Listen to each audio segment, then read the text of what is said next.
चलो hello dear student, welcome. अभी अपन देख रहे हैं इकोनॉमिक्स FY BCom, ठीक है।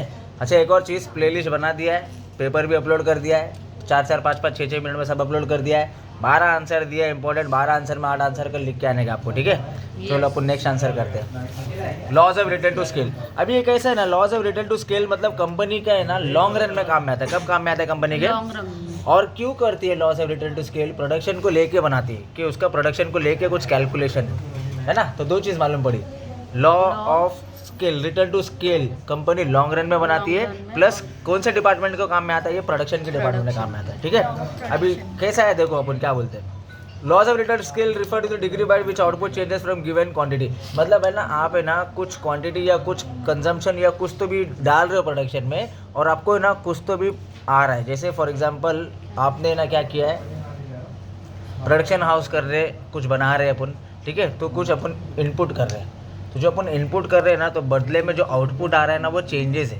तो तीन टाइप में चेंजेस है, तीन टाइप में चेंजेस है। मतलब अभी मान लो आप है ना 3 रॉ मटेरियल डाल रहे हो, कोई डिफरेंट 3 टाइप्स का रॉ मटेरियल डाल रहे हो, तो आपको जो आउटपुट आ रहा है ना, बन के आ रहा है ना, वो चेंजेस होकर आ रहा है। तो वही अपन पढ़ रहे हैं, laws of return to scale, ठीक है। तो पहला पॉइंट देखो क्या है, इंक्रीजिंग रिटर्न टू स्केल। पहला पॉइंट क्या है, इंक्रीजिंग रिटर्न टू स्केल। मतलब आपने ना रॉ मटेरियल एकदम कम डाला है, ठीक है, पर जो आउटपुट आया ना वो इंक्रीज हो गया है ज़्यादा। जैसे आधा किलो चावल बना है, तो अपन जैसे आधा किलो चावल में पानी डालेंगे, थोड़ा सा ही है, बनने के बाद कितना सारा हो जाता है। हाँ। तो देखो इनपुट कितना किया था और आउटपुट कितना है, तो वो लॉन्ग रन में देख रहे हो, और प्रोडक्शन को लेके है वो, पर इंक्रीजिंग, ठीक है। नेक्स्ट क्या है, कांस्टेंट। नेक्स्ट क्या है, कांस्टेंट। मतलब अपन ने क्या किया, 12 अंडा उबालने के लिए डाला, 12 ही है, और तो रिटर्न में आउटपुट में कैसा आएगा, 12 ही अंडा आएगा।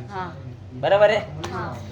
वापिस बोल रहा हूँ, इनपुट पे आओ कि अपन जो रॉ मटेरियल डाले ना, या इनपुट में जो अपन ने डाले ना प्रोडक्शन हाउस में, तो जो आउटपुट आ रहा है ना वो कांस्टेंट आ रहा है, वो बताने के अपने को। वो तो एग्जांपल दे रहा हूँ मैं तुम लोग को अंडे का, बराबर ना, कि बच्चे लोग को हंसते खेलते आंसर लिखना चाहिए। हाँ भाई, यही आंसर है, ठीक है।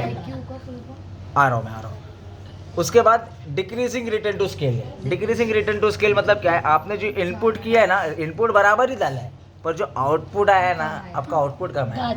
जैसे गाजर का हलवा, भाजी भी है, चलो ठीक है। आपने पहला क्या किया, आउटपुट देखो ना, गाजर का हलवा अपन ने ज़्यादा ले लिया, गाजर ज़्यादा ले लिया, आउटपुट ज़्यादा है, पर जो इनपुट है, जो रिटर्न आया है, वो कैसा है अपना, कम है। बराबर है। तो ये क्या है, डिक्रीजिंग रिटर्न टू स्केल। क्या है ये, एग्जाम में ऐसे हंसते खेलते आंसर लिखना भाई, नहीं तो फिर मजा नहीं आएगा, ठीक है। चलो अभी डायग्राम देखते हैं। पहला वाला क्या था, इंक्रीजिंग था ना। तो देखो ये मैंने डाला 100 यूनिट या 100 बनाने के लिए कुछ तो भी डाला है, एक्स इनपुट डाला है मैंने, तो आउटपुट मेरा कितना आया, 100 के बदले 300 आया। ये मैंने 100 डाला ना, तो कितना है मेरा, मतलब 100 को 200 डबल है, तो ट्रिपल आया, मतलब इंक्रीजिंग है ये। डाउट है क्या? तो पहला एक्सप्लेन करके डायग्राम बना दो, टीचर समझ जाएगी बच्चा क्या समझ रहा है। हाँ, फिर सेकंड बना रहे हैं। अभी सेकंड क्या बता रहे, ये पहला इंक्रीजिंग बनाया ना, अभी कांस्टेंट बनाओ। अभी क्या बनाओ, कांस्टेंट मतलब सेम। मतलब देखो ये आपने 100 डाला ना, तो 100 ही आएगा, तो 100 को 200 ही आया। कितना आया, मतलब कांस्टेंट बढ़ रहा है, फिर बढ़ेगा तो 300 बढ़ेगा, बढ़ेगा तो 400 ही बढ़ेगा, बढ़ेगा तो 500, मतलब 100, 200, 300, 100 का गैप है सबके बीच में, कांस्टेंट। इधर क्या 100, 300, 500, 800, 1200, 1000, ऐसा मतलब बड़ा बड़ा गैप है, इधर बढ़ रहा है। और इधर क्या बोलेंगे, इक्वल गैप है, कांस्टेंट गैप है ना। नेक्स्ट 300 आएगा, इधर कितना आएगा, 300, पर इधर नेक्स्ट आएगा 800।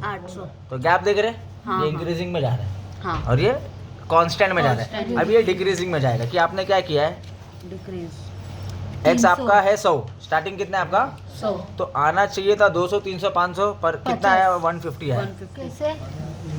समझे क्या बता रहा हूँ, ये समझ में आया क्या? 100 डाला तो आना ज्यादा चाहिए था ना, पर ये डिक्रीजिंग है ना, कम है ना, तो उतना आउटपुट आया नहीं, जितना आउटपुट आना चाहिए था डिक्रीजिंग वाले में, ठीक है। तो अभी अपन क्या करेंगे, ये जो अपन ने देखे ना, ये रिटर्न लॉ टू स्केल है। रिटर्न लॉ टू स्केल में क्या करेंगे, मीनिंग एक्सप्लेन उसको कर दो। उसके बाद 3 पॉइंट है। 3 पॉइंट कौन सा, इंक्रीजिंग है, कांस्टेंट है, डिक्रीजिंग है, ठीक है।